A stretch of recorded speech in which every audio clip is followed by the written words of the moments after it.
Hello दोस्तों, तो आज मैं लेकर आया हूं आपके लिए फर्स्ट ग्रेड के पुराने क्वेश्चन, जिससे आपको पता चले कि हमारा लेवल क्या है और एग्जाम में किस लेवल के क्वेश्चन आते हैं। तो बेटा पहला क्वेश्चन है, यदि n एक प्राकृत संख्या है तो 9 की पावर 2n माइनस 4 की पावर 2n हमेशा किससे विभाजित होगा। देखिए ये किस में आया था, फर्स्ट ग्रेड 2022 के पेपर में। तो बेटा आपको समझना पड़ेगा कि मैंने आपको फॉर्मूले लिखवाए थे कि यदि a की पावर n माइनस बी की पावर n, ए की पावर n माइनस बी की पावर n, जिसमें n अगर विषम होता है तो वो a माइनस बी से विभाजित होता है, लेकिन अगर n सम होता है, n अगर सम होता है तो वो किस किस से विभाजित होता है, वो विभाजित होता है a प्लस बी से और a माइनस बी से, है ना। अगर आपने थ्योरी नहीं पढ़ी है तो थ्योरी वाली वीडियो जरूर देखें, जिससे आपको ये क्वेश्चन भी समझ में आए। तो यहाँ पर देखो ये 2n लिखा हुआ है, 2n लिखा हुआ है, 2 मतलब 2 का मल्टीपल है, 2 का गुणज है। जैसे ही कोई संख्या 2 का गुणज हो जाती है तो वो संख्या बन जाती है सम। तो मतलब ये सम है a की पावर n माइनस बी की पावर n, सम संख्या है तो ये किस किस से विभाजित होंगी, a प्लस बी और a माइनस बी से। बताओ a प्लस बी करेंगे तो 9 और 4 13, तो एक तो 13 से विभाजित होगी, एक हमको करना पड़ेगा a माइनस बी, तो 9 माइनस 4, 9 माइनस 4 क्या, तो 5, तो 13 और 5 दोनों से ये विभाजित होगी ही होगी। तो देखो 13 और 5 वाला कौन सा ऑप्शन है हमारा, 13 और 5 वाला ऑप्शन जो है वो है हमारा सी। समझ में आया बच्चों। तो फर्स्ट ग्रेड 2022 में आपका क्वेश्चन जो आंसर है उसका है केवल 5 और 13 आंसर। बढ़ते हैं अगले क्वेश्चन की तरफ। तो बेटा नेक्स्ट क्वेश्चन क्या कहता है, गैर शांत गैर पुनरावृत वाले दशमलव कौन से वर्गीकृत होते हैं, मतलब किस टाइप के होते हैं। यहाँ किस पे आया, फर्स्ट ग्रेड 2022 में। तो बेटा गैर शांत, तो एक तो होता है शांत, एक होता है अशांत। तो गैर शांत का मतलब क्या हुआ, अशांत, ठीक है बेटा। और है गैर पुनरावृत, मतलब जिसकी पुनरावृत्ति नहीं हो रहा, मीन्स अनावृत्ति वाला।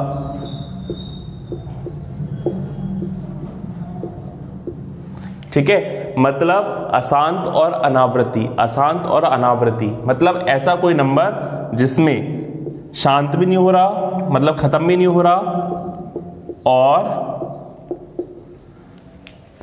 कोई रिपीट भी नहीं कर रहा।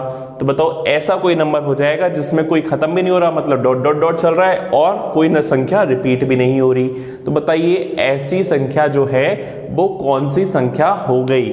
आपको पता है जो खत्म भी नहीं होता और पुनरावृत्ति भी नहीं होती वो संख्या होती है अपरिमेय। आपको भी पता है ये संख्या क्या है, अपरिमेय।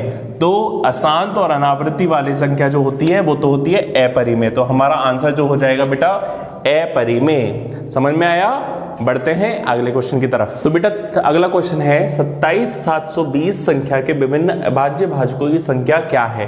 तो यहाँ पर भी फर्स्ट ग्रेड 2022 में आया। तो बेटा देखो फर्स्ट ग्रेड 2022 में नंबर सिस्टम पर 3 क्वेश्चन आ गए। तो ये टॉपिक कितना इंपॉर्टेंट है आप समझ सकते हैं। तो जो मेरी 3 वीडियो हैं उनको जरूर देखें, जिससे आपकी पूरी थ्योरी क्लियर हो जाए। और हम होप करेंगे, आशा करेंगे कि अगले साल, इस साल भी इस टॉपिक से बहुत सारे क्वेश्चन आए।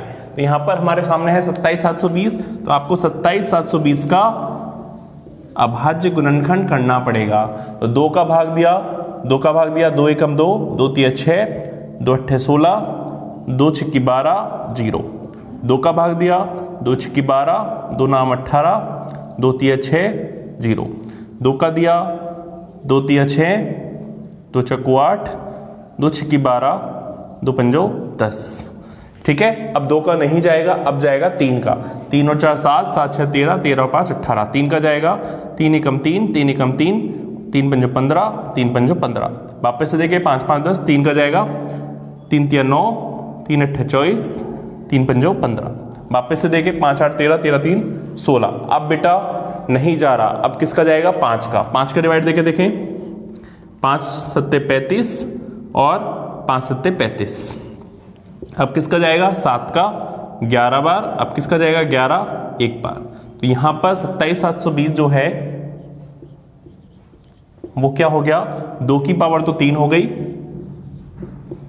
3 की पावर 2 हो गई, 5 की पावर 1 हो गई और 7 की पावर 1 हो गई। अब मुझे निकालना है अभाज्य भाजकों, जो भी विभिन्न अभाज्य भाजकों की संख्या। तो विभिन्न अभाज्य भाजक मतलब कौन कौन से हैं? एक तो 2 है, एक 3 है, एक 5 है, एक 7 है और एक 11 भी है ना। कितनी संख्या हो गई बताओ? 1 2 3 4 5, तो ऐसी संख्या हो गई 5। जो हमारे विभिन्न अभाजक संख्या है 2 3 5 7 11, केवल हमको ये बताने हैं, तो संख्या हो गई हमारी 5। तो हमारा आंसर जो आएगा वो क्या आएगा? B option 5। समझ में आया बच्चों? बढ़ते हैं अगले क्वेश्चन की तरफ।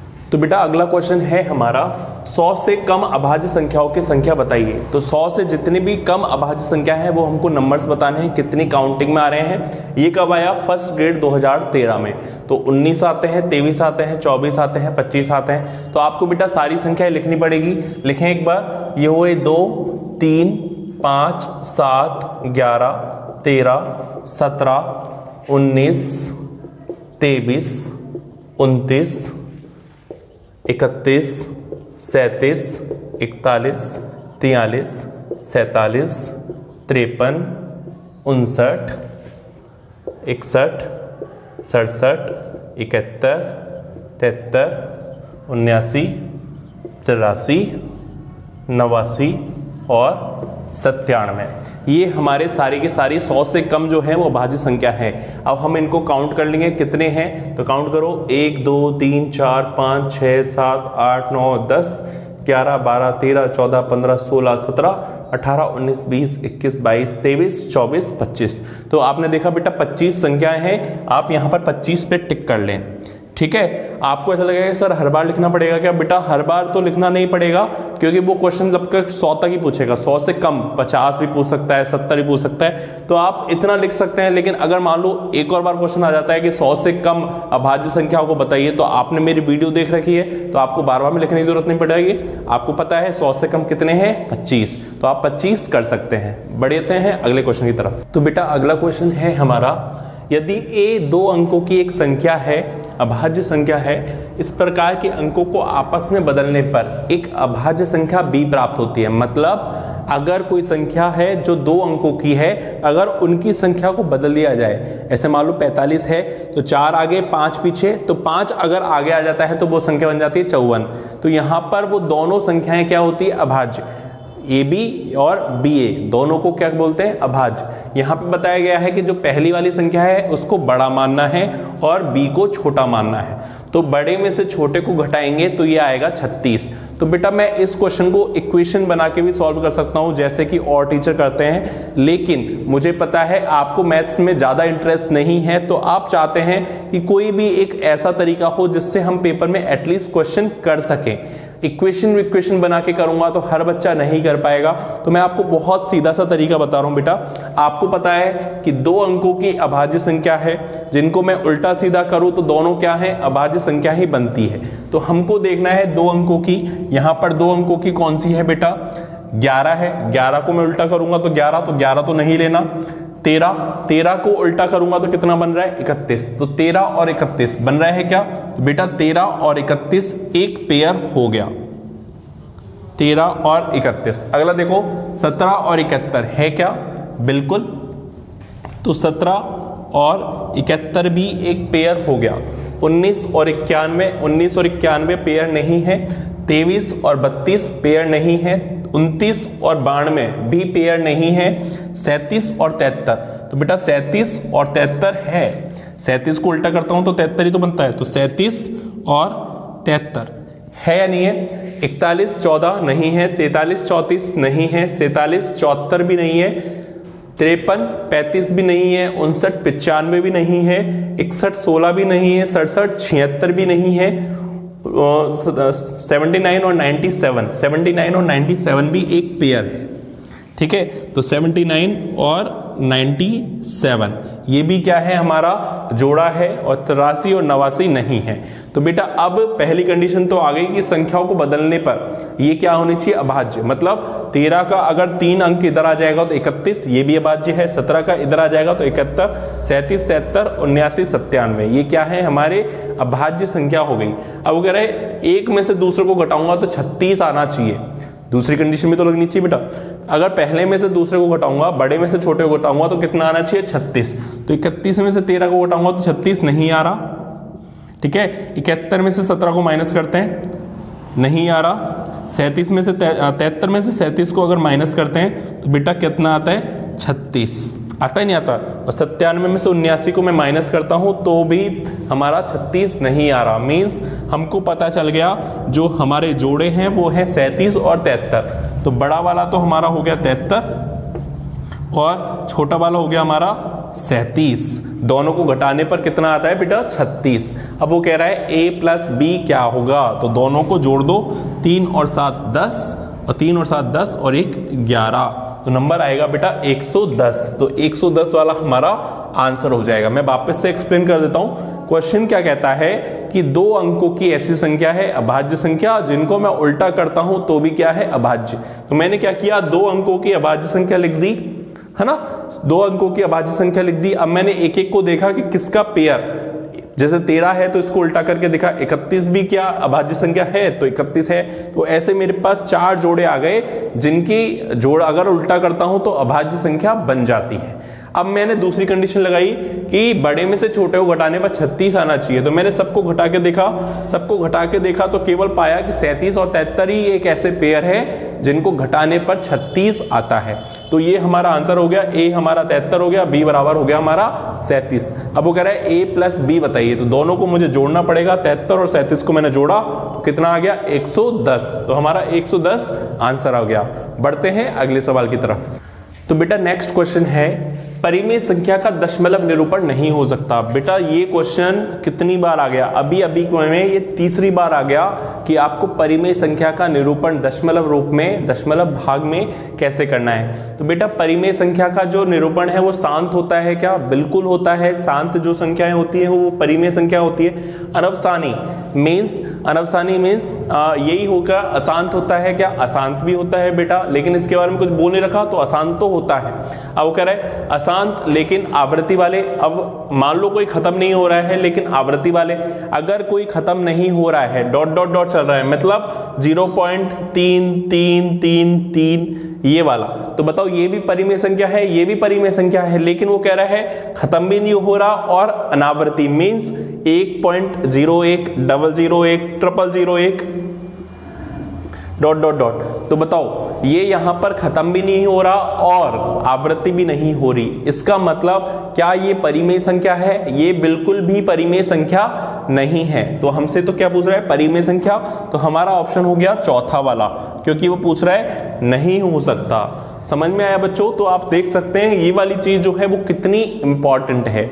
बढ़ते हैं अगले सवाल की तरफ। तो बेटा नेक्स्ट क्वेश्चन है 2.47 का बार, 2.47 का बार, 3.53 का बार, 0.05 का बार, इसकी वैल्यू जो है वो क्या आएगी। ये फर्स्ट ग्रेड 2011 में आया, लेकिन मुझे पूरी उम्मीद है इस बार आपके फर्स्ट ग्रेड 2024 या 2025 में जरूर आएगा। तो 2.47 का बार, इसको हमको बदलना आना चाहिए।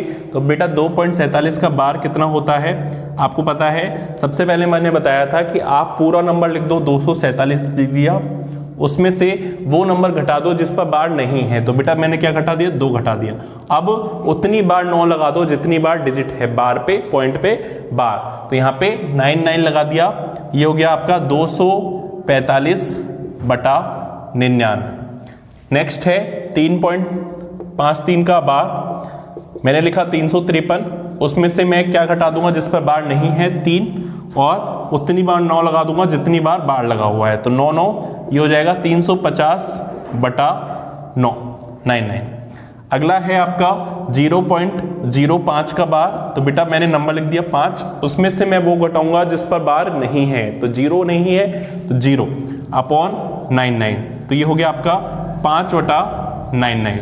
आपको क्या करना है, तीनों को जोड़ना है। जब तीनों को जोड़ोगे तो आपको जोड़ोगे 5 और 5 245 250, 250 और 350 होता है आपका 600/99। जब 245/99 प्लस 350/99 प्लस 5/99 को जब जोड़ोगे एलसीएम लेके, तो आपका आंसर आएगा बेटा 600/99।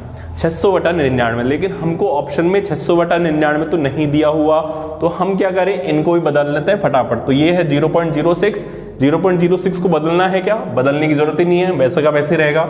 6.06 को अगर मैंने बदला तो ये हो गया 606 माइनस उतने पे बार कर दो, तो 6 माइनस किया और 99, तो 606 में से 6 गया तो कितना बचा बेटा, 600/99। समझ में आया? तो हमारा बी ऑप्शन आ चुका है, बी ही हमारा आंसर होगा। अब मान लो मैंने ये सॉल्व किया तो 0.06 माइनस वो माइनस कर दो जिस पर बार नहीं है, तो मैंने किया 0/99, तो ये बेटा आंसर आएगा 6/99। और अगला ऑप्शन क्या है, इनमें से कोई नहीं, तो बताओ हमको आंसर मिल गया क्या, हमको आंसर मिल गया बी ऑप्शन। तो हमारा आंसर है 6.06 का बार। तो बेटा अगर कोई भी सवाल ऐसा आ जाए तो आप बिल्कुल ऐसे कर सकते हैं। इसके लिए आपको ये मेथड बिल्कुल पता होना चाहिए कि आपको पूरा नंबर लिखना है 2.47 का 247, उसमें से वो चीज माइनस कर देनी है जिस पर बार नहीं है, तो बार किस पर नहीं है, 2 पर, तो मैंने 2 माइनस कर दिया।